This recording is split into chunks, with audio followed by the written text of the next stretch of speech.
Night night. Hi, Eden. Oh, who's that? Hi. Who's that? Hi, Eden.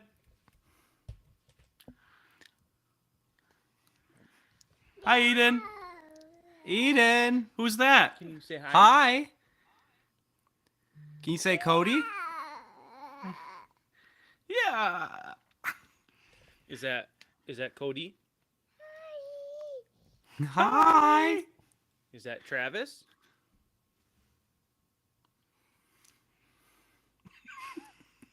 Can you wave bye bye? Bye, Eden. Night, Eden. Night. Good night. No, you can't have my popcorn. Night night. Oh, you got popcorn? You think she came in the? Oh. All right, go back to mama. Give me a kiss. Bye. Bye. I'm gonna hand you back. Bye bye. You think she came in here for a goodbye and good night? Yeah, she She knows just the door wanted now. She just wanted popcorn. What noises? She's a Jones. Oh yeah. She could smell it.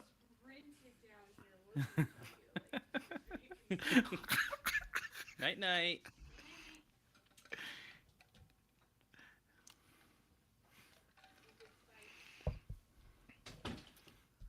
Adorable. We realized the effect we can have on younglings with what we were talking about.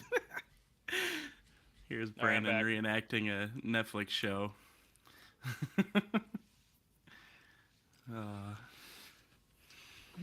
Well, no better intro than that. But we're going to talk about the draft. And we're going to do it with a lot less filler than you'll see on actual draft night. So hopefully it'll be a lot more digestible for y'all. So we're going to get into that and a whole lot more right now. Brand, we don't have to have that as the intro if you don't want your child on YouTube. Oh, yeah, true. But I didn't even even think know you about were that. recording. I hit record just in case it was super cute. And it was. Yeah, that's a good point. Forgot about that. Can we just, like, put a massive emoji over her face the whole time? I don't think my editing skills are that good. You gotta believe in yourself, Trav. Do it for the people. Just go for it. Salutations, Jonesing for Sports fans. The NFL draft has come and gone, and we, of course, have plenty of thoughts to share about that. We'll be getting into the Lions picks. Did they reach? Did they make smart positional choices?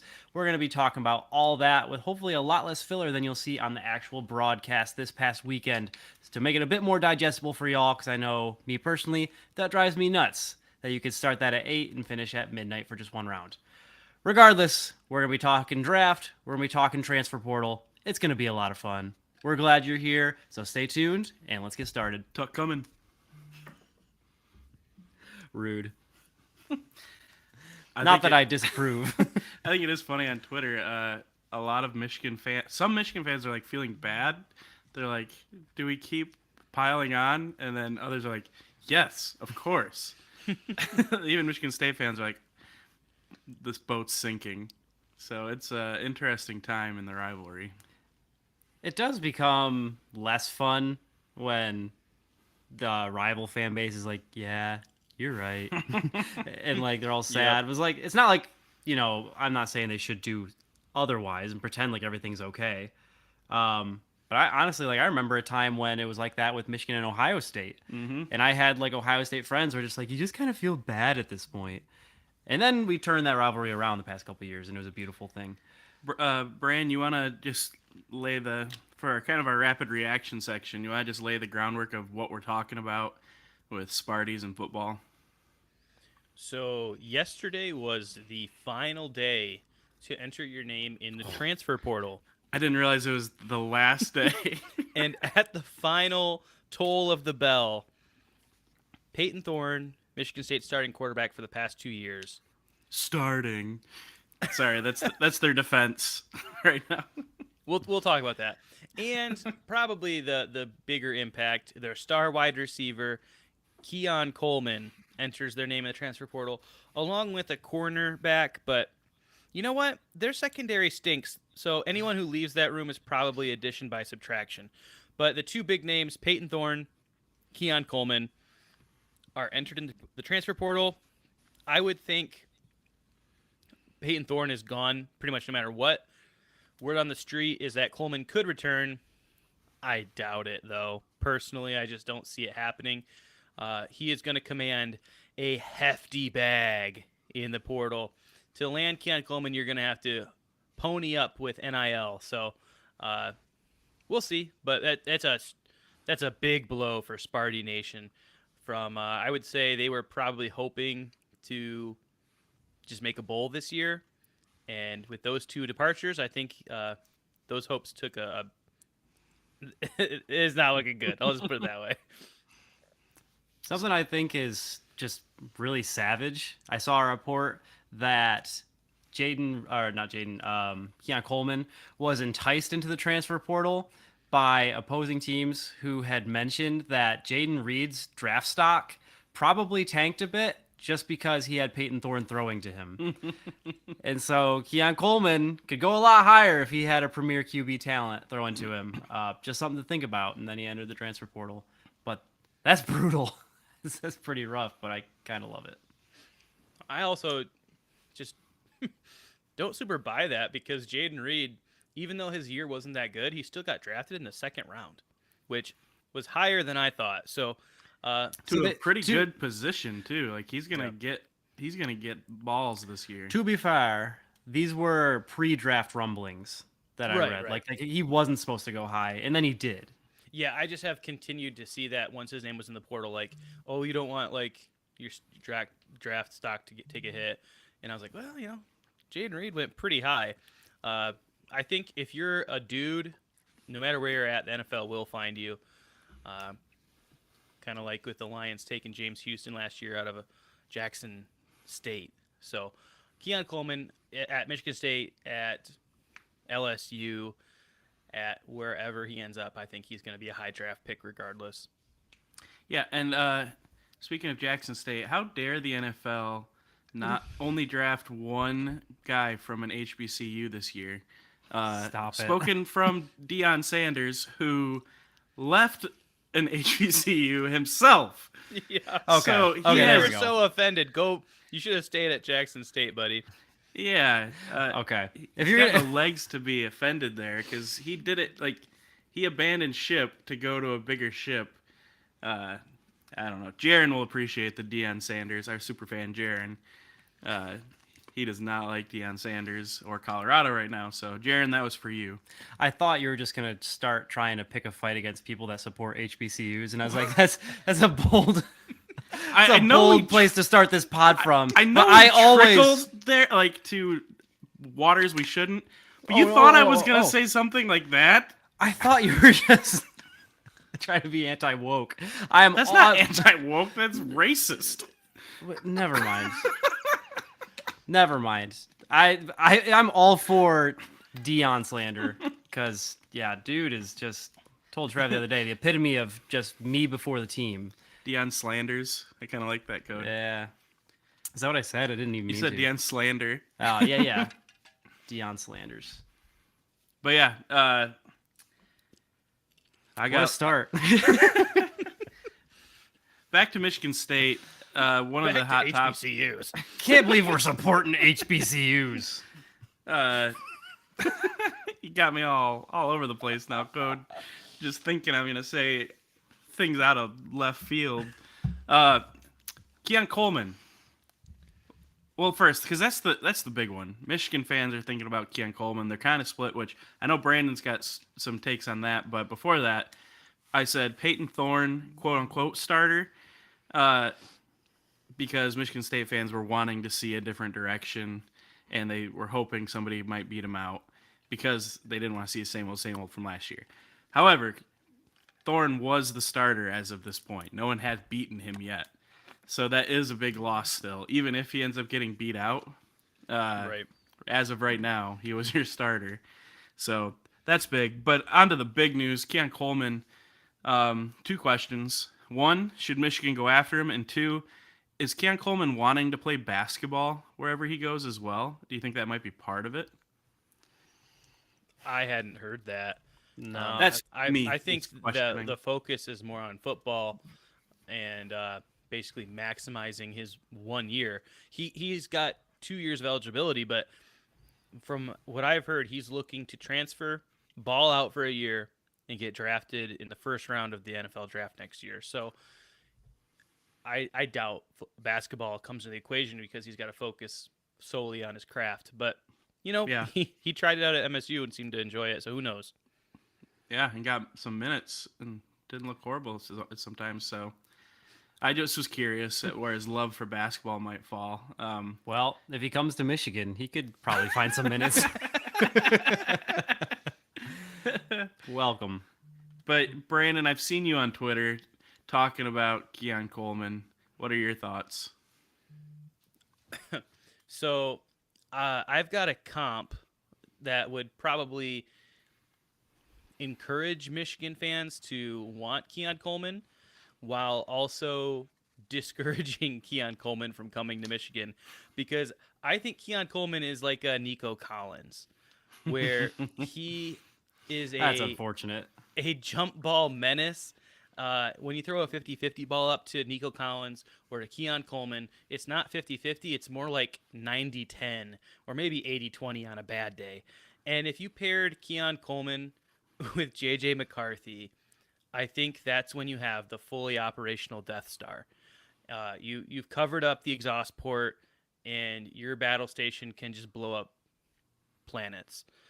So he's that final piece where Nico Collins was severely underutilized. But when he was utilized, it was like, holy cow, this guy is so good. Similar measurables, 6'4", kind of lean, but runs fast. So, yeah, that's my comp, which I think if you're a Michigan fan, you're like, oh, yeah, add Nico Collins to this team. And I probably would have to make myself get a ticket to every single game because magic is going to happen. So, yes, absolutely would love to see Keon Coleman. We can indoctrinate him, turn him to the maize and blue side and make him hate Spartans, whatever it takes. I mean, we've had Michigan players go to Michigan State. We've had Michigan State players go to Michigan before. We're not breaking new ground here. We just haven't had it happen with like stars. And with this current state of Michigan State, it makes sense. Yeah, we'll take your best players because we're actually going to do something with them. So, yes, give me Keon Coleman because that's like our one piece. You look at our wide receivers, we've got Cornelius Johnson, who is terrible at jump balls. We've got Roman Wilson, who is basically a slot receiver, where he's small and very fast and shifty, but he's not a jump ball guy. If you had a premier number one tall wide receiver that you're going to throw to in the red zone, who's going to be your deep ball guy, man, I would feel sorry for defenses. So, yes, 100% in. Give me Keon Coleman. It will not happen. At the era we're in now, like all these good players are friends with players at all these different schools, no matter the rivalry. Like I follow Alex Orgy, and he was posting pictures of guys from Ohio State and like congratulating them on getting drafted because he was friends with them from high school and probably played with them in like all-star games. And Keon Coleman, I think, is from Louisiana. Yeah. So, like, That's to why go I from said Michigan LSU State to Michigan, early. Yeah. like, it's not necessarily the same, I don't think. I think there's a realistic chance, like, he's not going to... He'd be okay with it. Like you said, it's happened before. I'd take him. You're saying like Happily. you're saying like it could happen him to come to Michigan. Mm-hmm. The one thing that I think puts a knife through that idea is just how toxic the rivalry got last year. And we were only seeing, what fans would say. We weren't inside the locker rooms. You got to imagine, even people from Louisiana who are in that locker room and who are going through that absolute mess, they got to hate the guys on the other side of that tunnel. I can't imagine that you could go through what happened last year and then just nonchalantly transfer over to the other side. Because even if he's got friends, at Ohio State or at Michigan, he's probably got a lot of friends at Michigan State too, who he would maybe he'd even lose just by transferring to Michigan. I'm all for having him come over, but I can't imagine that's a decision he'd be able to make. After you do bring up a good point too, because it has been so toxic lately between the two, and Keon Coleman was part of this rivalry through this toxicity. That even being from Louisiana, I'm sure there's got to be some thoughts there. But if you're thinking about your future, sure, there's other programs better than Michigan to get the ball thrown to you, but not on the big stage. Michigan has a very good shot at, the viewership. He's going to get viewed every weekend constantly. As long as he's playing his game well, he's going to get, people are going to see that. Plus, Michigan's favored to go pretty far, so Those scouts are going to be like, oh, he's such a good route runner.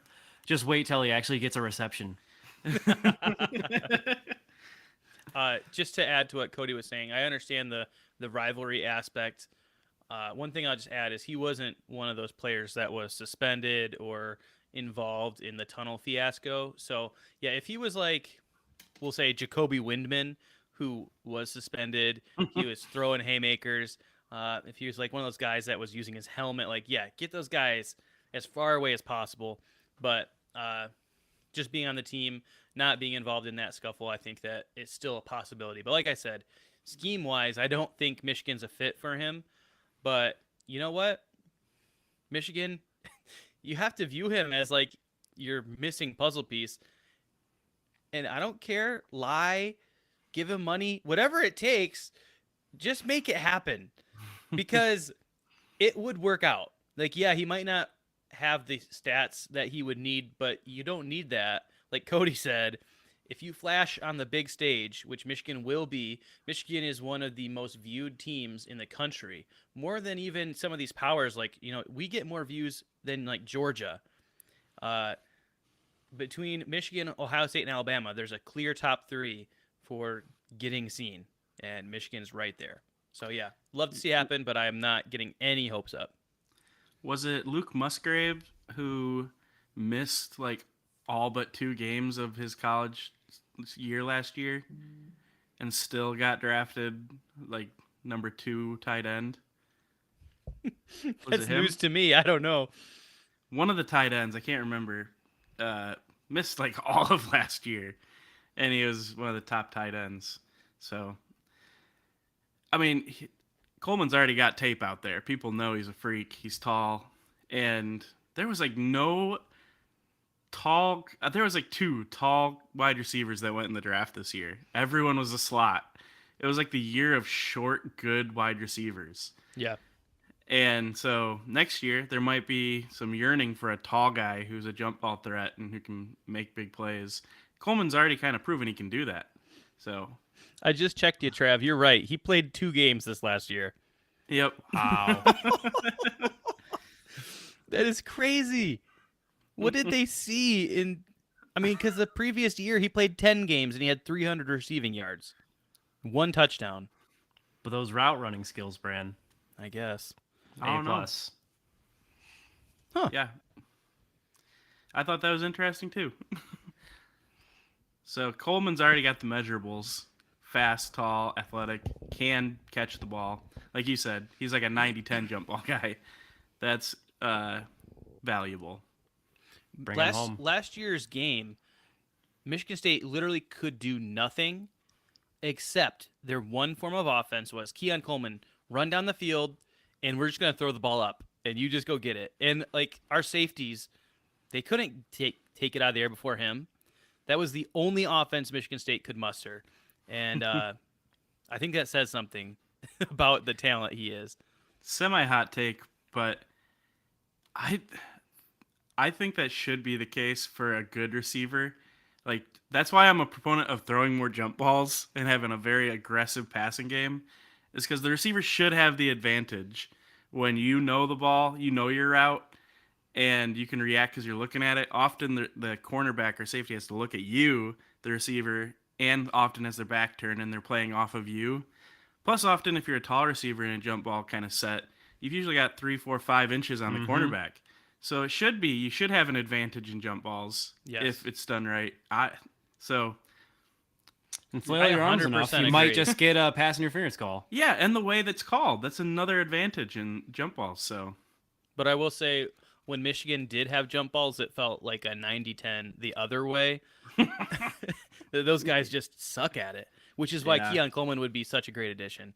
I guess it's maybe a natural talent thing. I don't know, but I agree with you, Trav. The good teams, I mean, when Joe Burrow was at LSU, he would just throw the ball up, and Justin Jefferson and Jamar Chase would just snag the ball. There was nothing the defense could do.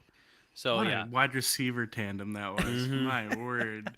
Two of the best in the NFL now, and they're on the same college team. What a team.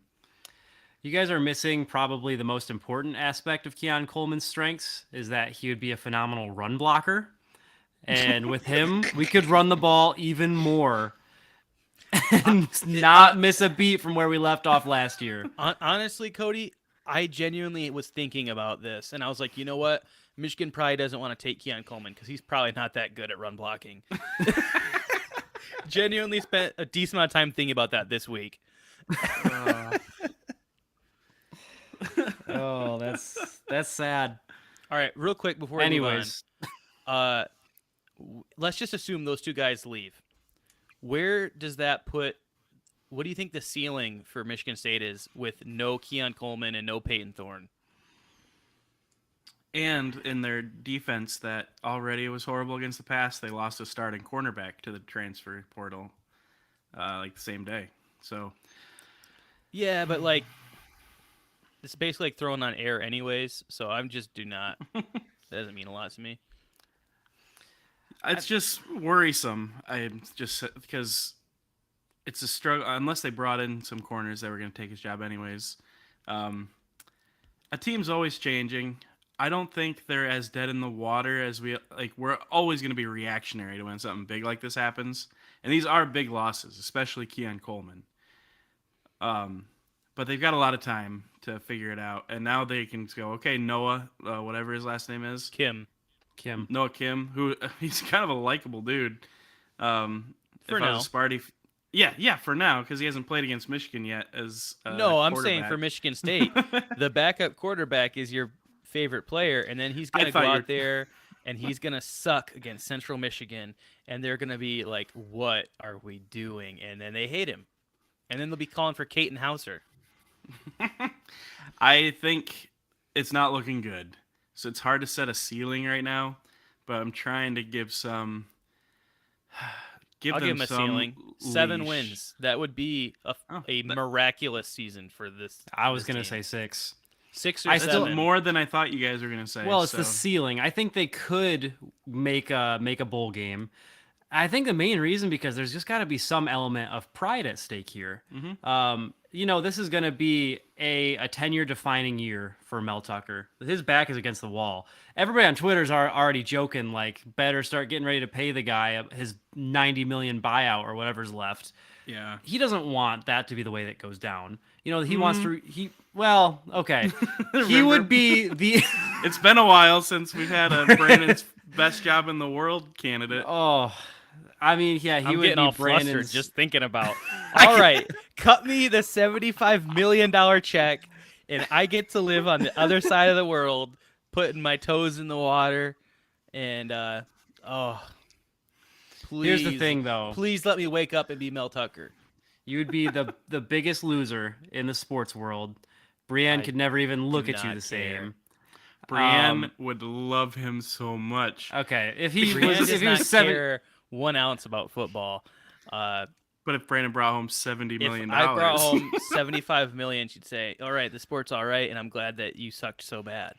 All right, well, Brienne, you're a real one. But you would have no pride left whatsoever.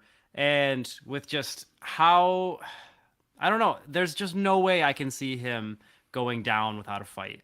And those players, they also don't want their time at Michigan State to just be known for utter disaster. And this program that looked like it was so promising, had all the fans talking about winning a natty in 3 to 4 years, to just go out as this loser team who couldn't even be bowl eligible. They're going to be fighting for their lives this year. And if they can't get it done this year, then who knows what's going to happen beyond. I think they have a lot to prove. Even if they don't have the talent for it, this is going to be a team that's going to be gutsy. And it's going to be kind of like a scary team to play. If like you're Michigan and you already know how toxic that was this last year. I'm not saying from a score perspective, but a tunnel perspective, who knows? I think this is going to be a Spartan team that has a major chip on their shoulders. Yeah, I am not afraid of them at all. I think that they are a sinking ship, and the biggest and baddest of them all are trying to abandon ship to find ships without those many holes. So I think that it could get real ugly.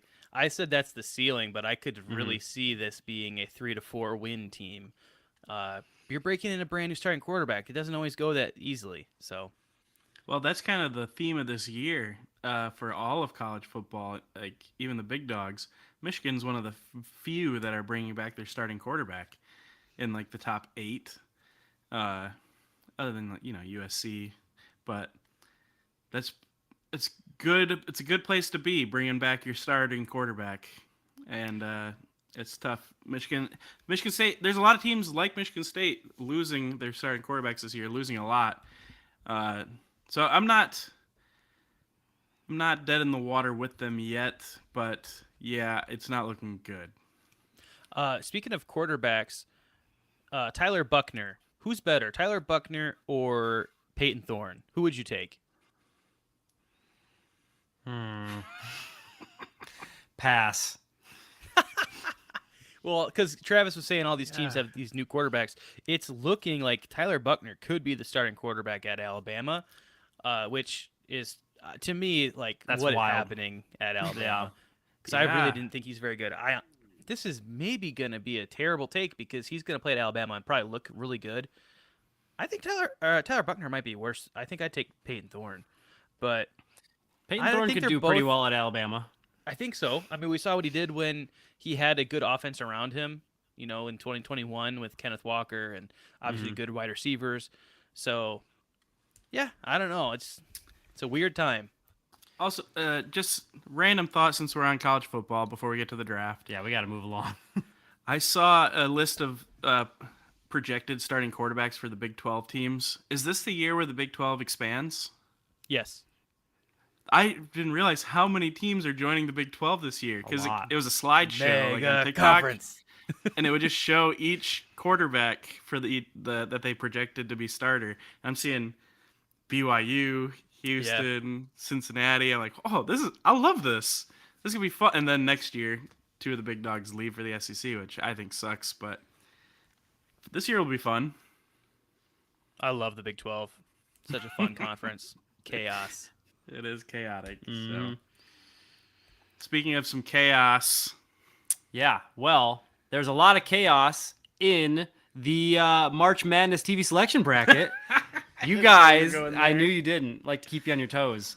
You guys were great in giving us a lot of different interaction on Discord and also Facebook.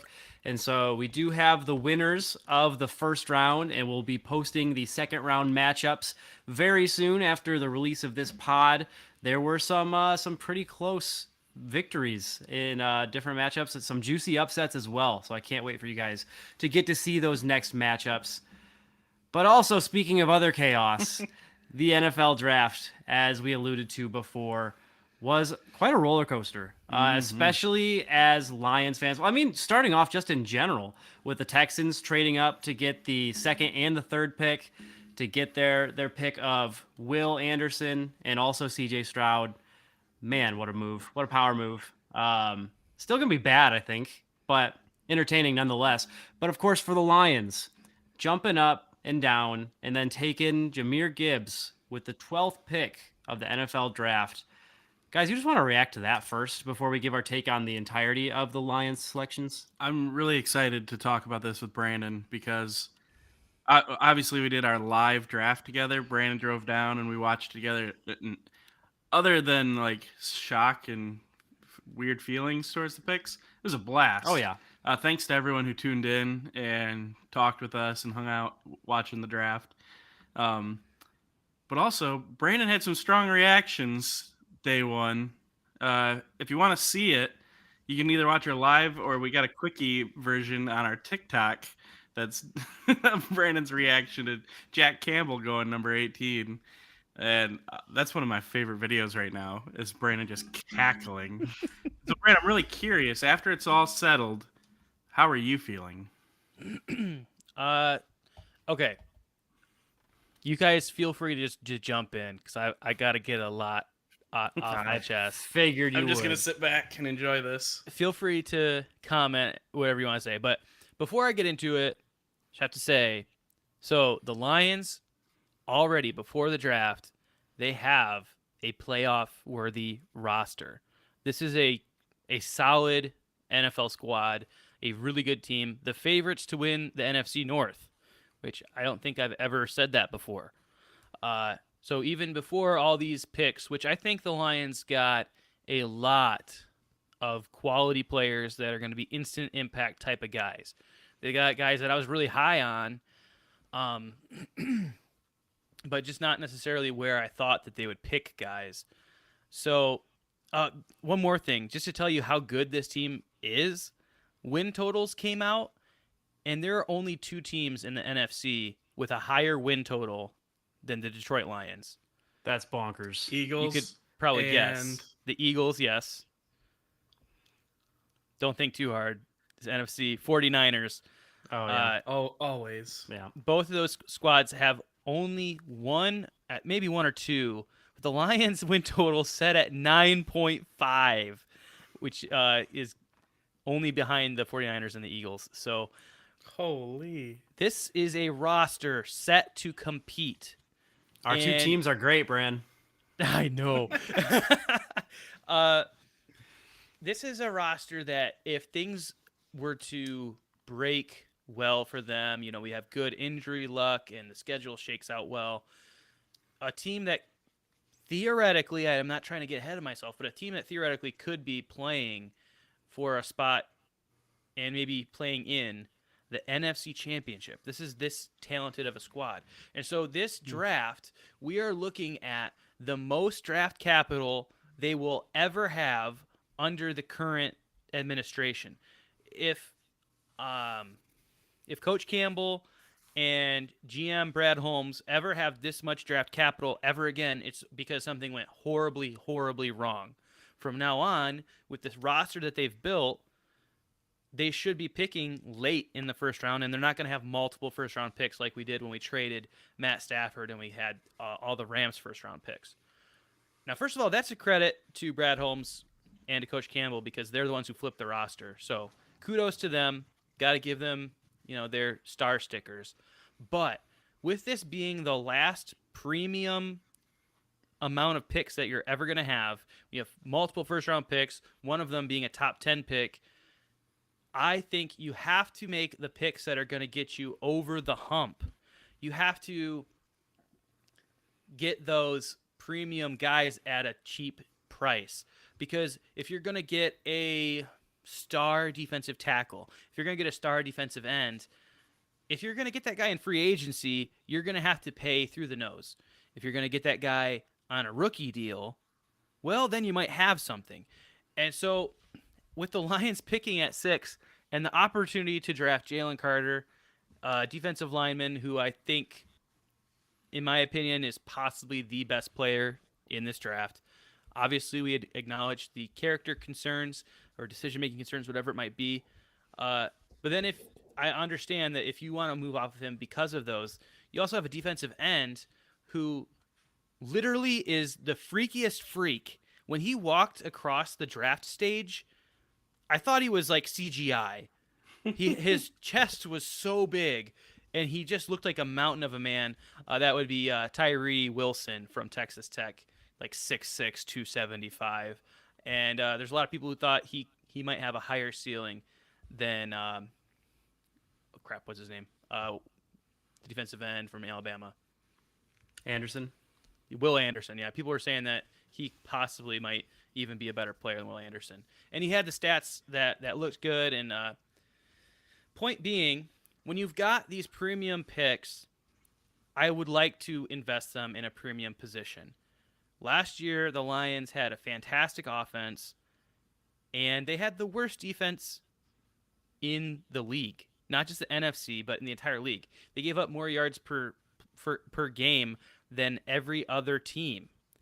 And so to to give up your very first pick and you go with Jahmyr Gibbs, which is basically just a replacement for DeAndre Swift, who I feel like that whole thing was handled poorly. If you were trying to move off of DeAndre Swift, why didn't you trade him earlier and hang on to, let's just say, Jamal Williams, or sign a cheap free agent running back to replace him? Because receiving running backs are not rare in the NFL. I mean, every team has got a third down back, which is basically what Jahmyr Gibbs is. I really like Jahmyr Gibbs. I think he's going to be really good. And there's a chance that he might be up there for a rookie of the year next year. And I still think if that's the case, they should have taken a swing at a premium position like defensive end or defensive tackle. I got really upset, and I made a list of what I thought the most important positions were that contribute to winning. And I basically came down to 3 tiers. But obviously, number 1, quarterback. Number 2, edge defender. Number 3, offensive tackle. Number 4, defensive tackle. Number 5, wide receiver. That's tier 1. Tier 2, cornerback, which, by the way, we only have 1 cornerback signed through next year. So literally our entire defensive backfield is free agents after this season. Then last tier, linebacker, safety, interior offensive line, tight end, and last but not least, running back. So tight end and running back are the last 2 in terms of most important positions when it comes to drafting a winning team. And that's 2 of our first 3 picks, which I love Sam Laporta. I love Jahmyr Gibbs, but they're not as important as having someone opposite Aiden Hutchinson or someone to finally stop the run, because that's why we didn't make the playoffs last year. Travis, what did you want to say? Yeah, I'd like to interject. I don't like your argument for positional value, because if that's all that mattered, then you just draft. You could load up with 12 wide receivers if they were the best. If they were the best I don't follow. available. If the 12 best players in the draft left every position on the big board, every time it came up to your draft pick, it was a wide receiver. Mm-hmm. And they were the best one available. Do you take I'm the not wide saying, receiver I'm not every saying time? get best available. No, because that's a position of value more than. So that is a position of value for you, correct? I don't remember on your list. So just because I like defensive end and edge, Okay, I we'll do wouldn't- defensive end. I wouldn't only draft defensive ends. Why? Why?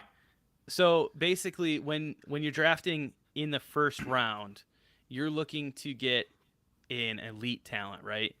You're trying to find. And you said Gibbs could be a rookie of the year, and you'd still be upset. I would say that'd be elite talent. Right, but what I'm saying, in the first round, you're looking for an elite talent at a premium position. You didn't let me finish there. So at running back, if you're an elite talent at running back, because of the value of the position in the NFL, I would not take a running back first round unless I was a defending like Super Bowl champion and I was picking 32 and I have no needs, no pressing needs. Like, I've got my offensive tackle. Obviously, I've got a great quarterback, and my D ends are great. My defensive line is stacked. Like, then I would think about it. But So I'm not fighting against you necessarily.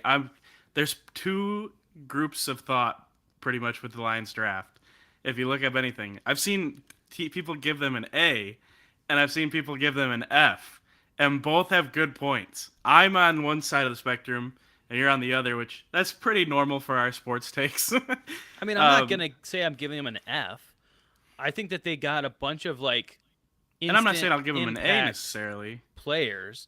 What I'm saying is, what I feel like they did is they got incrementally better in a draft where they needed to get a lot better, where it felt like a draft where they are just trying to be a playoff contender rather than a championship contender, because you don't win championships having an elite running back or having an elite off-ball linebacker. Like that's But your not team gets better, which is the goal of a draft, is to make your team better, coupled with getting the best value that you feel at that draft pick, coupled with drafting according to your team. And so my first question to you is, obviously Jalen Carter was the top talent available And that the we top wanted at need. 6. However, it was clear that he was not going to be a Lion. Maybe if he fell to the second round, which wasn't going to happen with his talent. I think they still would have passed on him. But yeah, I think he was not going to be a Lion because of he does not fit what they're trying to build as a culture, and a winning culture. We've seen that this culture does give them some kind of intangibles that does make up for a little bit. I'm not saying that's be all end all. All I'm saying is I don't think Jalen Carter was going to be the answer. So, with that not being the answer, they trade back, which none of us were necessarily like Can I pissed jump about in when it real happened. quick? So Okay. you don't like Jalen Carter, but I don't understand. Like, did you also not like Tyree Wilson?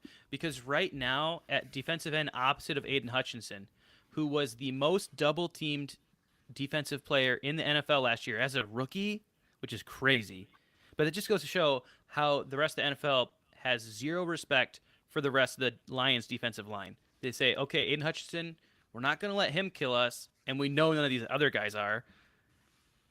That is where I'm saying you have your franchise defensive player, and you need to invest in helping him to reach his ceiling, because if no one else on the opposite side, right now, the Lions' starting defensive end opposite Aiden Hutchinson is Romeo Okwara, whose last healthy season was 2020. And coming off of his torn Achilles, we don't know if he's ever going to be that player he was. So I don't feel great about our defensive line. Our run defense was obviously terrible. And you can help that either with Jalen Carter, and if you don't like him for the leadership reasons or whatever, you could go to Tyree Wilson. And they pass on both, which defensive line is at the very top. And I know that you're arguing against positional value, but I just don't understand how, because that's how these teams, like the Eagles, had the best defensive line. Like they set the record for sacks last year, and they made the Super Bowl. And then their first pick was a defensive tackle, and their second pick was a edge rusher. And Well, then, like you said, though, the Eagles also have some of that leash of being a Super Bowl team and being very deep and having guys who potentially can rein in Jalen Carter because he's got all these Georgia Bulldogs. The other pick they had, they said, is one of the highest character guys in the draft from Georgia. If there's a team that I think can make Jalen Carter work, it's the Eagles. And Jalen Carter's already a freak talent, but then coupled with being amongst his high character fellow old teammates. Side note, you guys are going to have fun being Georgia Delphia Eagle Dogs. Darn straight. That they're going to be freaks. But they had that long leash because they were a Super Bowl team already. And like you said, they could draft that depth there. They didn't have holes to fill. The Lions filled holes with guys who are going to start, who are going to be good, we think. And I have a hard time complaining about it because they didn't get a position that we wanted. And a position where I know you talk about edge, but we have some guys who kind of came on at the end of the year at edge. well, yeah, but James Houston is not a defensive end. He's a rushing linebacker where he's not going to be, playing all three downs like Aiden Hutchinson. Houston is Josh Pascal, the other one, who was interesting at the end of the year as well, who is not a star. I'm not arguing that. But there is, I think, a little more depth there than other positions of need. Yeah, but, I mean, you're talking about like Jack Campbell, who's my linebacker 1 in this draft. He's replacing Rodrigo, who was not needing to be replaced, in my opinion. We just paid Anzalone. and now we're looking at Anzalone and Jack Campbell as our starters, and now Rodrigo, who is a bargain and a half, who's a heck of a player, is gonna be coming in just in relief at this point. So it's just a needs thing. Like, I love Jack Campbell. I really like Sam Laporta. I have seen him comped to George Kittle, and I don't hate the comp. I think it's probably a decent comp. They say he's the best tight end ever wear an Iowa jersey. Well, I'm not going to go that far. But that's what they say. The thing is that bothers me is just we just got rid of Hawkinson, who is an excellent receiving tight end. And so it told me, okay, this administration, they do not care about tight end that much. And then we invest our high second round pick, in a replacement for Hawkinson. We invest our first round pick in a running back to replace DeAndre Swift. It just feels like we're just replacing guys that we're just getting rid of. And it feels like we didn't make a big jump in the last draft that will have the opportunity to make a big jump. I think the Lions didn't view any of the positional value guys you would like as guys who are going to make that big jump. I mean, Tyree Wilson. See, he's not even a household name. He became a household name. I'm just an idiot.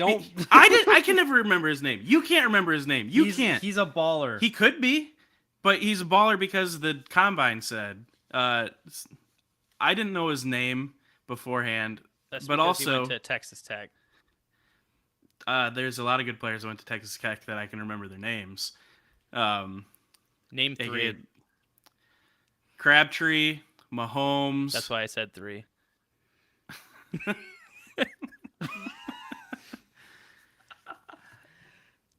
Yeah, I can't name another one yet. But I can name two. I couldn't name Tyree Wilson until a week ago, or until we started talking about the draft, and his name started popping up in the top 5. There's always guys like that. The Lions drafted guys like that in the past. And Brad Holmes, I know it's not wise to blindly follow someone, but at the same time, it's not necessarily blind when he's done such a good job so far, and I like the guys he got. Oh, can I say something on that? There are two completely different sides on just Twitter and the fandom as a whole. It's basically those who are like, hey, these are some questionable decisions. I don't know about this. And the other side that says, don't you dare question our Lord and Savior Brad Holmes. You don't have a right to have an opinion on this because he's a GM and you're not. We've kind of talked about this before, but we're sports fans. You're allowed to have opinions about things, even if you're not a coach, if you're not a player, if you're not a GM. If something doesn't make sense, we're going to talk about it. To me, that's akin to the people that think it's Star Wars. It's the most holy of entities. They are incapable of making a bad movie or a bad series, any sort of bad product whatsoever. Don't you dare question the integrity of the Star Wars franchise. Just because Star Wars is awesome doesn't mean that they are completely infallible. Brad can make mistakes. I'm not even stating that as my opinion. I'm just saying you should be able to question these things. Have a discourse. What I see on Twitter is so annoying. I agree with you 100%. However, when Brad makes a Star Wars movie and you go, I enjoyed that. I think the characters were really good. But it would have been nice if they got Brad Pitt in the movie because his value as an actor is higher. Might have brought in more. It's all hypothetical because the movie we got the movie and it's really good. So far, all of this is hypothetical because they're yet to play. But I feel like it's tough because we like almost all the guys the Lions got. I'm curious about the defensive tackle we got at the end. I've seen nothing bad about it. I have seen nothing bad on the reports on him, but when I look at other than his athleticism, but that's not like the summary of him. But he's also a nose tackle, and they traditionally don't have a very good RAS score or any of that. He ranked in the last 5 years of nose defensive tackle.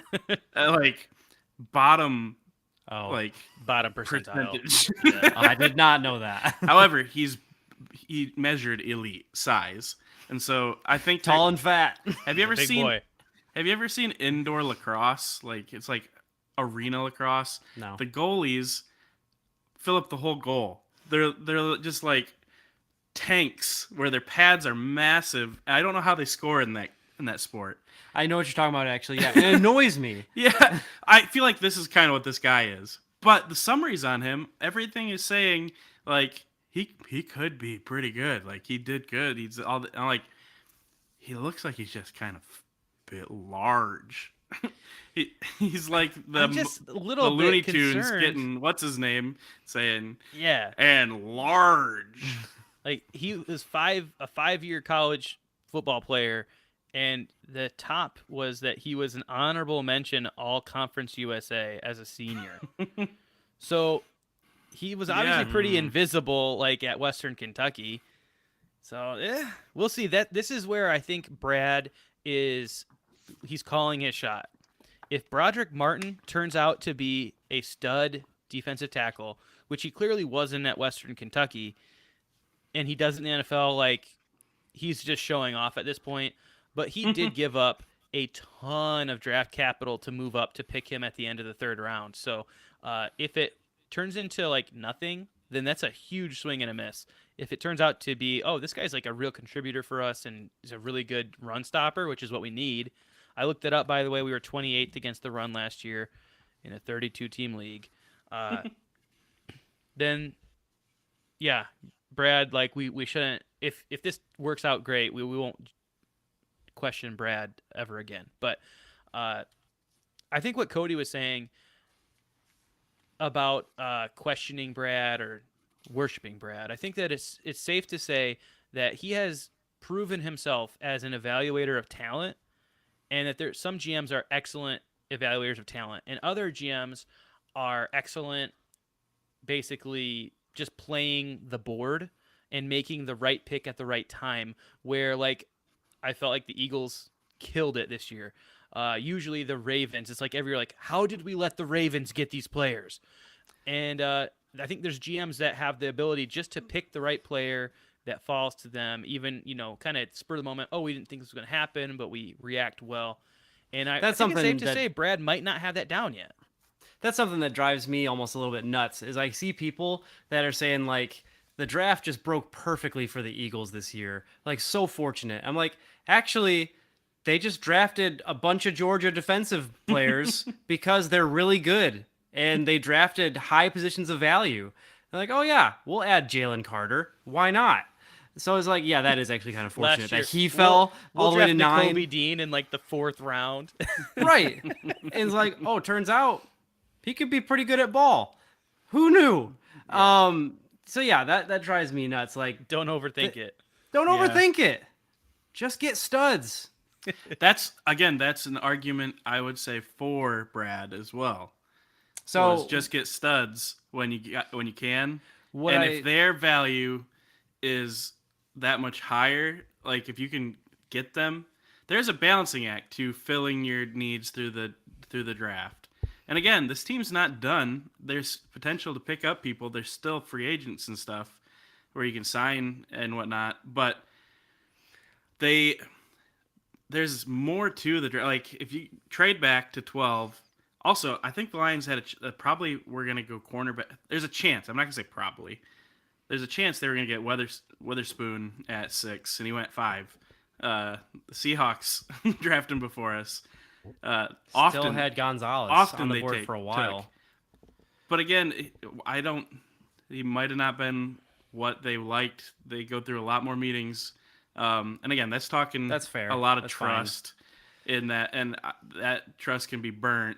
We're talking about what we've seen, what we need as a team. So I get both sides. What I will say that's like softened me a little bit. So I'll reveal my hand. I'm leaning closer to Brandon's side of things. Yeah. And I was scalding hot as events were unfolding because I was thinking everything negative that could be negative. There's the idea of like what we need. There's the sense of positional value, like Jahmyr Gibbs at 12, a running back at 12 even. What are we freaking doing? And then, as you spend more time evaluating things, you hear reports of like, yeah, Gibbs and Campbell might not have been on the board too much longer. And so those are things that I've softened on a little bit. But the biggest thing for me is a pick going to help you get more wins out of this current season? I look at Jahmyr Gibbs, probably a stud. I'm really excited to watch him play. If you could manage to keep Swift and not go Jahmyr Gibbs, you compare the season against this season with Swift and with Jahmyr Gibbs. How many more wins do you think having Jahmyr Gibbs instead of DeAndre Swift gets you? Hard Impossible question. to say. Yeah. Because For sure. Swift, For you don't sure. know how many games you're going to get from him. And to be fair, And same with Gibbs. I mean, he hasn't yet to play. yeah, and so like if Gibbs can stay healthy, that's an upgrade over Swift.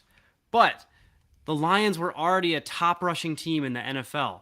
Our offense was one of the top offenses in its day. We were super streaky, but one of the top offenses in the NFL. We didn't lose games because we couldn't score points. We lost games because we couldn't stop people from running the dang ball. And there's no reason why that's going to be different this year. We didn't do Or anything passing to the address ball. that. I don't know. So on that front, though, they got a lot better. They for did at the this end of the year. season. No, actually, I think they got better at the end of the season. Oh. On both. I mean, this off season, Yes, they signed a buttload of dudes. they reloaded on the defensive backs, and offloaded some. That Which, by were the just way, gonna- I was being negative. Brian Branch is my favorite pick. oh yeah, great and pick. It's also one of those things where he might not be an instant contributor because they brought in, like those dudes you were talking about, they brought in Chauncey Gardner-Johnson, who for a long time has been one of my favorite defensive backs in the league. And when they brought him in, I sent you guys a meme I should not have sent you. I was so excited. And that is the exact type of player I think they're getting in Subscribe to Brian the Branch. Where he's so versatile. He could play the nickel, he could play the safety, he could go out to corner, and he's just, as they say, a dog. So I'm not trying to be negative everywhere. I love Brian Branch pick, and I honestly think all the guys they got, other than Broderick Martin, who I don't know anything about, just be honest, I don't know anything about him other than I think Trav's right. He's just a big dude. Everyone else that they picked, I think, is a really good player. But I wanted to go back to what Cody was saying just for a second about, or maybe Trav was saying about, like maybe Jahmyr Gibbs wouldn't be there, or maybe Jack Campbell wouldn't be there. That's okay. Yeah, well, first of all, yes, I agree. That is okay because you have to have contingencies of, your second, third, fourth favorite guy at each position. I was listening to a podcast with Rick Spielman, who, if you're familiar with that name, he was the GM for over a decade for the Minnesota Vikings. And they recently let him go. And so now, of course, he does a draft podcast. That's what you do nowadays. And he was saying, it was very interesting to hear him recap the draft. He was saying that these GMs, they butter each other up so much because they have to do business with each other. And so they'll call each other, say, hey, fantastic pick. He was high on our board. We were going to take him if he wasn't there. And that might not even be the case. You can find the report that can confirm what you think. Some people say he was going to be picked there. Some people said he wasn't.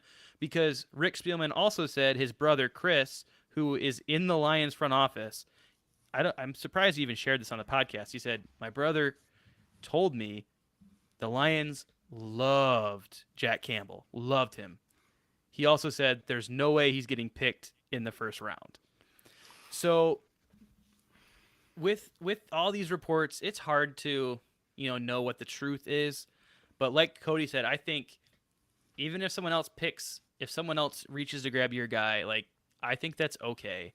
But just wanted to throw that out there. You hear all these reports. I honestly think it's impossible to know what is true because apparently these guys, which honestly, how fun would that be to be a GM? Every pick you make, every other GM's great pick. That you could do no wrong. Man, sign me up. I want all my colleagues to tell me that I am a genius and that every pick is going to be an all-pro and that they loved it and they would have picked him anyways. Man, And what you a could be the life. one texting Green Bay after they continuously draft no help for Aaron Rodgers year after year. Just great pick. Screw your quarterback. He doesn't need no help. Pro if Bowl you're- talent. If you're watching Amazing. Draft Day Just and trolling the GM all is day. on the phone, he's saying, I want my picks back, you pancake eating bleeping bleeper.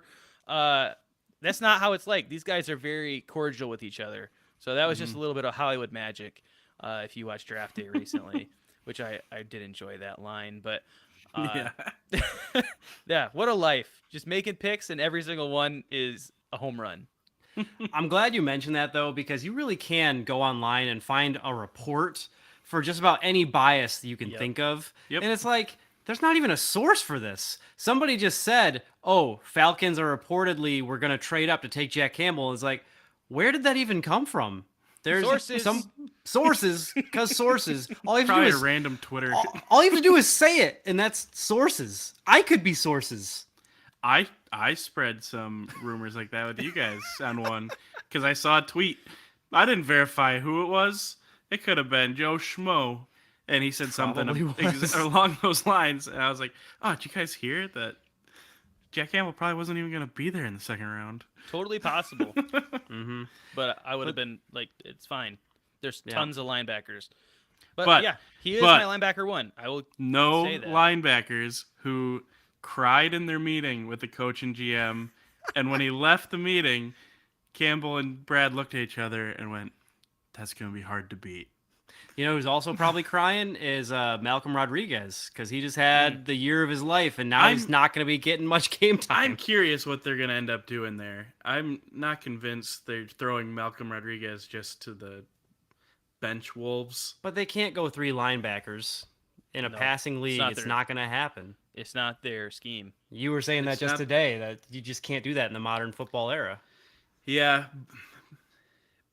Yeah, I don't know. Not with I'm- a team that I'm already curious struggles about that. so much to stop the pass and the run. I mean, it helped them a little bit in stopping the run, but then they would just torch us through the air. I know we made a lot of good, solid acquisitions to our secondary. We're still not going to be an elite secondary. And part of that is because, you have to be able to be sound at all levels of the defense. And so I think our linebacker play is going to be pretty strong, but our defensive line will not be. We're still going to struggle there. We're going to struggle to stop the run. And if you're going to try and stop the run, they're going to be able to torch you deep occasionally. That's just the way it works. And so I think the best thing for our secondary to shore up our pass defense would be to stop teams from being able to run the ball too. And I just can't get away from that. Like you said, Brand, I really like the guys that we picked, but we didn't really make any strides to adjust that glaring issue, our biggest issue on either side of the ball, stopping the run. Right. It's ridiculous to me. I do want to.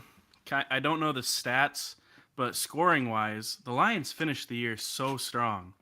And so when we say they sucked at the run, I think you do almost have to break it up a little bit because it was a different team second half. When to did we first play half. the Panthers? Wasn't it like the third to last game? Every team has an outlier, Brand. We're going to look past that one. That was the game.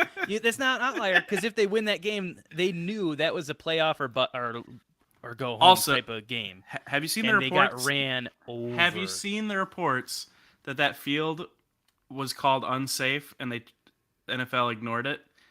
Because Yes, you can't and- cancel an NFL game. Right, and that is complete bullcrap that they would have these guys play on an unsafe field. But I'll also say both teams played on it. They ran on us, and we didn't run on them. So And we watched that game. The Lions, as a whole, looked atrocious in that they game. were so bad. That was not just they ran through us game. That was they ran through us, over us, and Around, we laid down under. and didn't score either in that game. That was a same old Lions type of performance. Mhm. And the thing is, the NFL is a grueling, grueling regular season. And in order to make a deep run, you got to have a deep roster. Yep. You start thinking about, oh, well, this guy had a pretty decent season, and like this guy started kind of pulling it together towards the end of the season. You got to be more than one player deep, especially at some of these positions that we're struggling in. So to not even make more than one pick to address that need, I mean, injuries happen and they're going to happen. And this team is just not deep. And that's going to be the biggest difference, I think, between a Detroit Lions team and, like, say, the Philadelphia Eagles, who already had a really strong defense last year. But what did they do? But continue to pile on more defensive talent, even in the term of prospects, so that are compared to Detroit Lions prospects who are going to be starting. Mhm. That's a huge differential between where the Lions are and current contenders in the NFL. I tweeted this out. It got a grand total of 2 likes.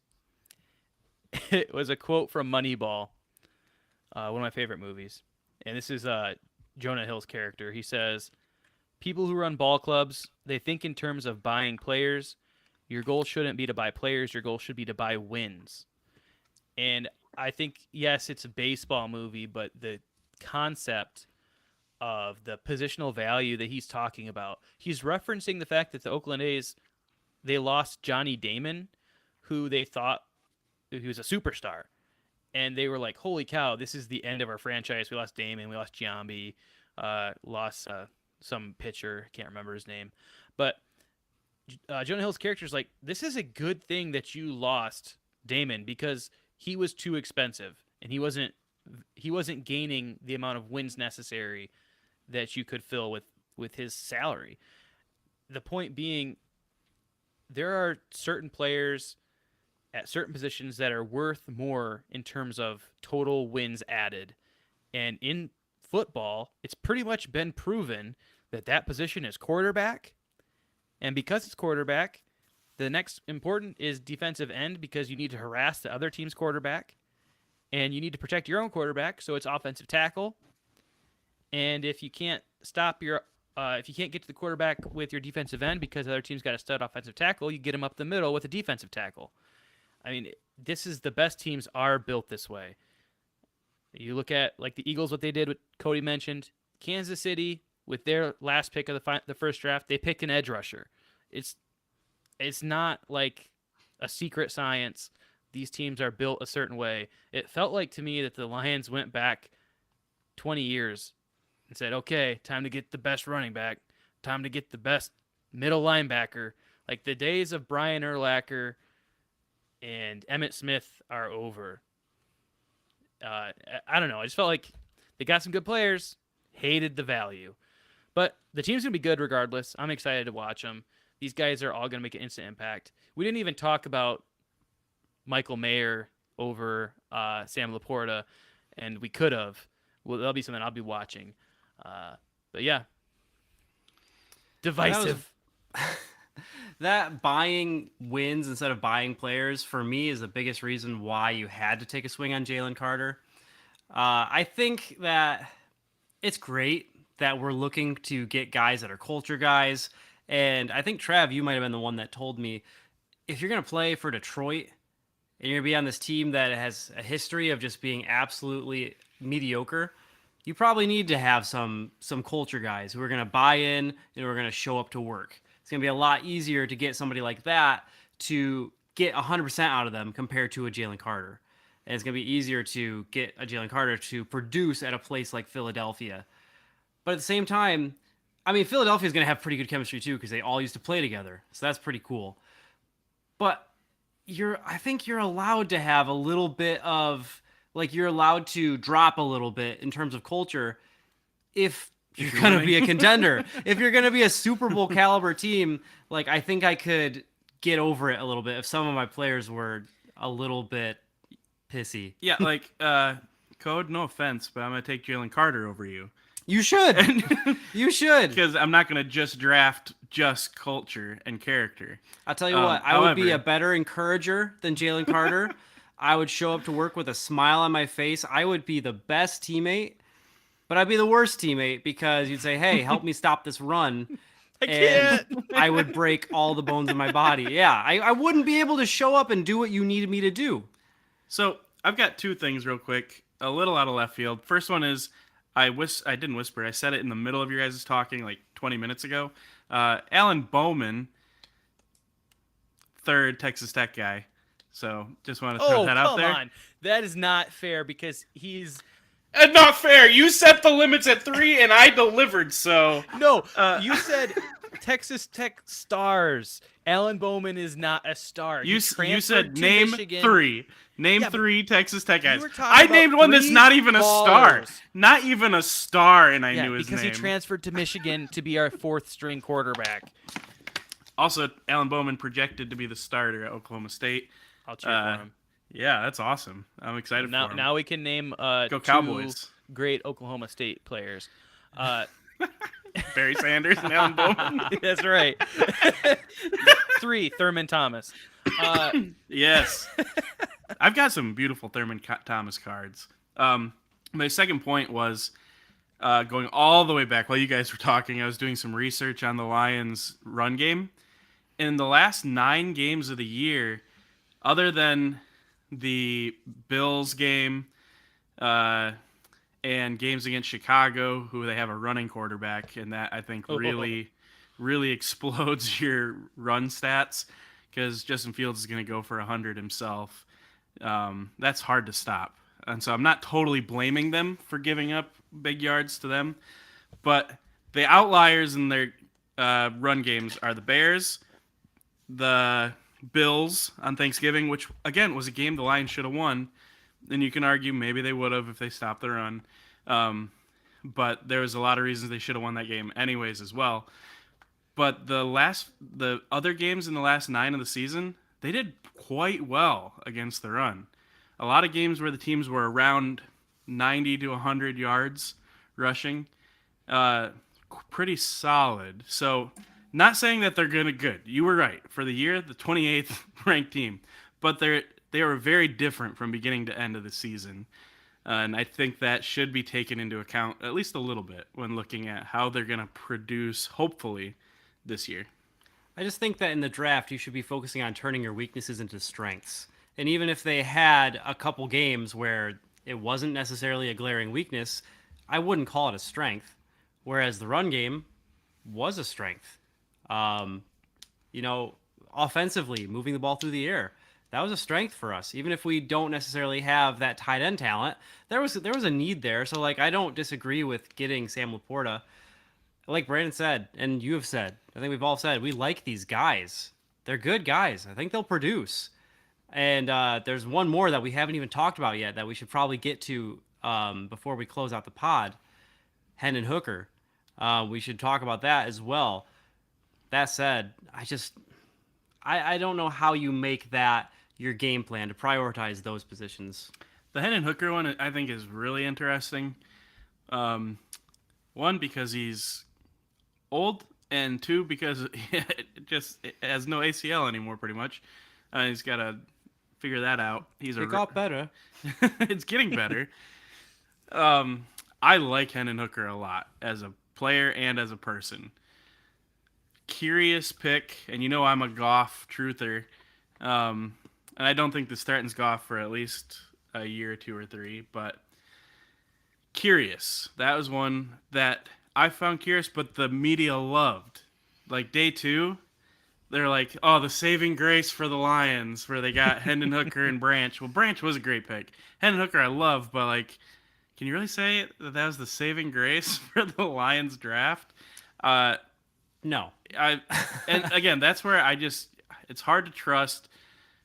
You can find write-ups of any direction you want, but all the major media was Hendon Hooker, great pickup for the Lions.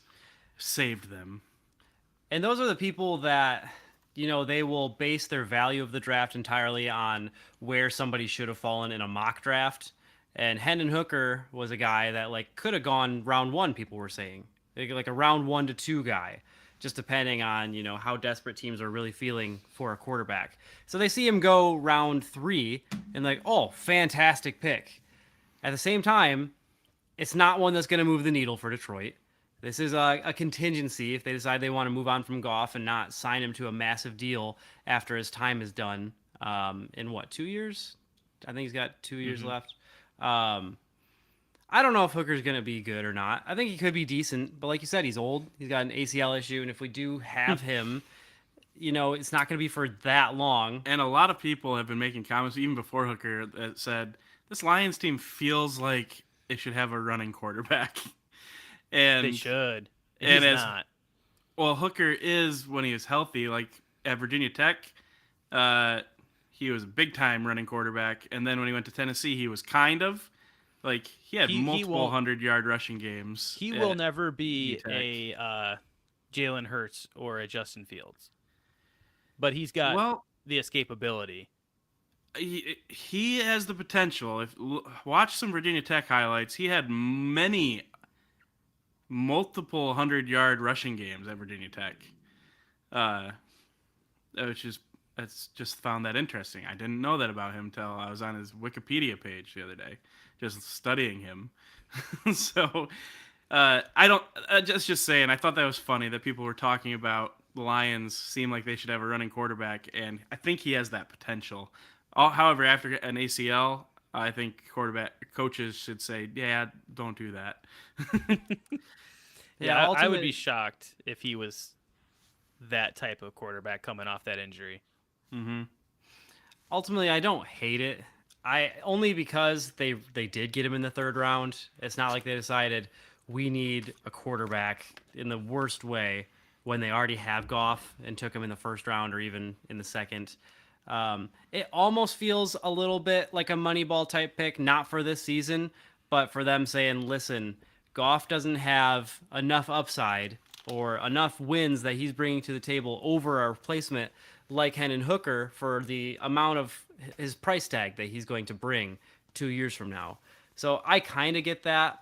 I don't know if Hooker will have the same level of upside as Jared Goff will. I could see it potentially, but I mean, he's really coming into his own so late in his career, being 25 and having one really awesome year at Tennessee cut short. Now he's jumping into the NFL. He'll be like 26 plus before he's even healthy enough to take a snap for the Lions. That's your quarterback of the future that you're picking up in the draft? Like, that's a major yellow flag at least. Yeah, so he's 25. Jared Goff is 28. And Upgrades. Hendon Hooker, his draft comp that I've seen is Jared Goff. So we talk about, if Jared Goff doesn't have that high enough ceiling, but Hendon Hooker he's a very similar player to Jared Goff, which, I'm kind of the same as you guys. I'm curious about the pick. I don't necessarily hate it, but I also don't love it. But I understand why they made the pick. Your guys' favorite joke of mine. So if he's comped to Jared Goff, then we've got a Pro Bowl quarterback sitting there waiting in the wings. It's great. The thing that's so Extend curious him about now. so curious about it to me is like it just seems kind of like you've just rescinded your vote of confidence from Jared Goff. This guy that you've been saying, like, this is our quarterback. We've already got a quarterback. We don't need to be thinking about replacements. Jared Goff's not that old. And it just makes you He's think 28. yeah, it makes you think like they're just not too keen on re-signing this dude. I think they're scared I of think paying they- anyone a lot of money right now. I think that they're going to end up paying him personally. That's just my I do too. prediction. Just to throw this out there for anyone who does kind of hate on this pick, because I was a little on the edge, but like I said, I understand it. But then in the 5th round, the Green Bay Packers select, what's his name? Sean from Penn State. Sean Clifford. Sean Clifford, who is 3 months older than their quarterback, Jordan Love. And much Sean Clifford's worse. not even that good. That's just the biggest head scratcher of all. And so, yeah, Hendon Hooker might be old, but hey, he's younger than Jared Goff, and he's actually a decent quarterback. So Green Bay, thank you for that. That gave me a good laugh. I think that might be the worst pick in the draft. Green Bay had some funny picks. I'm glad I'm not a Green Bay Packers fan. Like, especially how they drafted through the Aaron Rodgers era. But even now, like, they got some help for Jordan Love. And, like, throughout the whole course of the draft, they got a lot of help for him. But, like, it was through the whole course of the draft. You could pick up a wide receiver in the 7th who's never going to play for you. And they'll be like, oh, we got help for him. I wasn't impressed with a lot. And like I said, their tight end, who was one of the quote-unquote best tight ends in the draft, he hasn't played in over like a year because he played 2 games last year. So it'll be interesting how they do. I do think they did some good stuff. What are some of the picks in the NFC North that you guys are scared of? Or Easily Jordan Addison to Yeah. the Vikings. Yep, I Hated hate it. that pick when it happened. Their offense is going to continue to be so difficult. Freaking Cousins is going to Kirk Coven. Kirk Covenant. He is going to put up monster numbers and then wilt in the Except playoffs. for on Monday night in the playoffs. Yep. But against the Lions, Jordan Addison and of course Justin Jefferson, those guys are going to be tough. And of course, TJ Hawkinson. That aerial attack from the Vikings is stout. So in a similar vein, Jaden Reed to the Packers. Yep. Yeah, that is one was where one- I was low key hoping that the Lions would be able to swoop him up a little bit later, and then he goes second round. It's like, all right, well, there's nothing you can do about that. I was like, I'm ready to cheer for the guy. He's a dog. Yeah, and Michigan State fans, as I was saying, Michigan Packers didn't get help for Love. I kind of forgot at that point they got Jaden Reed. I was not throwing shade, saying they got no help. but they got Here's the Jaden thing. Reed. Jaden Reed, if he is a wide receiver with Aaron Rodgers, I could see him being a 1,000-yard receiver. Jaden Reed with Jordan Love, hope it works out for you. Yeah. Yeah, that's the thing. That is the biggest unknown in this upcoming season for the Lions is, are we going to get 2 wins against Green Bay, which will be crucial? Or is Jordan Love, like Green Bay has this crazy knack for bringing in these quarterbacks who sat under the tutelage of a Jaron hates it when I call Aaron Rodgers a great quarterback, but he's going to be a Hall of Famer, Jaron. I'm sorry. Brett Favre, Aaron Rodgers, now Jordan Love? I think no. I don't think Jordan Love's going to be good. But Green Bay does it over and over, so we'll see this year. I'm also going to vote no. I think he sucks. Hot take, I also think Justin Fields sucks. I think Justin Fields has crazy upside, As a running back. but I think as a quarterback. he but threw for nothing last year. would you let me No. finish? Yeah. They got him help. He has crazy upside, but if you think of Endgame, where they say the amount of times we beat Thanos is 1 in how many million, or there's one reality. I don't think there are a lot of realities where Justin Fields reaches that potential, but if he did, he would be insane. He shows flashes of insane pinpoint accuracy, and then he has moments of just indecision or bad decision making, and all he can do is just run the ball, which he does really well. But if you could pair that with some maturity that he's able to develop in his throwing and his decision making, he could be really good. I just don't think that that's more likely than not to happen. Last night. And he plays for the Bears. They're so bad, so you can't really get a true gauge of his actual talent. Last night, before I went to bed, I decided to make a tier. You know how there's YouTube videos of people making tiers of things? There's the S tier. And well, I just made tiers for every NFC North team and their offensive players. And I just went A, B, C, D. And the Bears, I have them having one A player, and it's DJ Moore, and he's a fringe A player. I think if you some... Yeah. And when I did this, though, it made me really scared of the Vikings because they have a lot of A players. Justin Jefferson, TJ Hawkinson, honestly, is an A player, and Dalvin Cook. I didn't put Kirk Cousins as an A player. I have him as a B, but he's capable of being an A player. They got a lot of A and a lot of B, where these other teams have a lot of C and some A and B. The Vikings, again, like you were saying, Bran, are going to be scary, and they got another weapon. So if there's going to be a team that stops the Lions from hitting those odds of winning the NFC North, the Vikings. Probably. I'm still hoping that their defense is trash, though, like it was last year, which ultimately held them back in the playoffs, obviously. I already mentioned the Sean Clifford pick. Was there any NFC North picks that you kind of want to clown on anyone for? Green Bay drafting 2 tight ends was fun. Wasn't it 2 in a row? Yeah. They're like, we're not sure about this guy. Or maybe they drafted the first one and like, crap, he's not who we thought. You telling me this guy only played they 2 games last auto-drafted. year? So, what else was something to kind of clown on? I know. I'm trying to remember that. Green Bay got Lou Nichols from Central Michigan, and I didn't like it because I like Lou Nichols. I kind of want to see him succeed, but it'll be interesting, and he might have a chance in a year or two because the Green Bay running backs, their contracts are coming up and they're going to be expensive. Got to cheer for a guy from Michigan. The Bears, who originally held the number 1 overall pick, obviously they traded back, and the Panthers gave up a king's ransom to take. I'm so bad with names lately. The Alabama Bryce Young. So the Bears are sitting at 9, and it's kind of painful in a sense when you had the number 1 overall pick to not get a number 1 overall talent. They're sitting at 9, and what do you know? Jalen Carter's available. Yeah. And they trade back with the Eagles. So the Eagles swoop in, grab Jalen Carter, and the Bears get Darnell Wright, a right tackle. Which, you know what? Offensive tackle, valuable position. They need to protect Justin Fields. I understand it.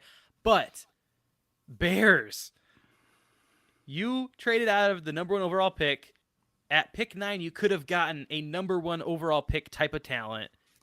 And what are you doing? You are the winners of the whole draft right then and there. Yeah. If you get Jalen Carter, no matter if he is a turd of a person, you traded away the number 1. You get a haul for it. You get a starting wide receiver who's really good in DJ Moore, and you get the number 1 talent in the draft. But no, and they didn't even draft the offensive lineman everyone thought they should. Yeah, the guy from Northwestern, who is from Chicago. Skronsky would have been a home run pick. Yeah. I mean, outside of the what a this hometown franchise. I was terrified. I was like, I do not want to see Jalen Carter in the NFC North. Thank you, Chicago. I don't have to see Jalen Carter. Blessings to you. Seriously. Code, anything you can remember? There was a lot. No. You guys covered the ones. I just mainly passing on Jalen Carter for the Bears. That was the one that really stood out to me. I don't think I am finding anything off the top of my head. Yeah, same. Well, if anything, whether you're on the hot side or cool side of this draft for the Lions, I think one thing's clear. We're all really excited for September to get here. And I don't think that's been said for many Lions fans. I mean, it was last year. It was second year Campbell. But this is all-time high excitement for a team. So hang on to your britches. Yeah. I'm curious to hear what all you guys think in the Discord.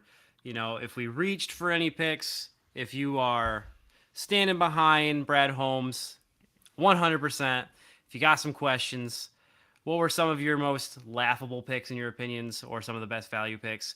And kind of what are your thoughts on the ceiling for the Lions this year? We'll probably talk more about that as we get closer to September as well. But yeah, still an exciting time nonetheless. I know that we're still in that lull a little bit. Now that the NFL draft is over, we can't talk about that as much. But it's time to really start conjecturing about what these teams are going to be capable of come football season. And I, for one, like Travis, cannot wait to see that unfold. So thank you once again, guys, just for joining us on the Jonesing for Sports podcast. It's been a pleasure to have you along on this ride for us, whatever. And I hope to see you all in the next one as well. So thanks again. Toodaloo.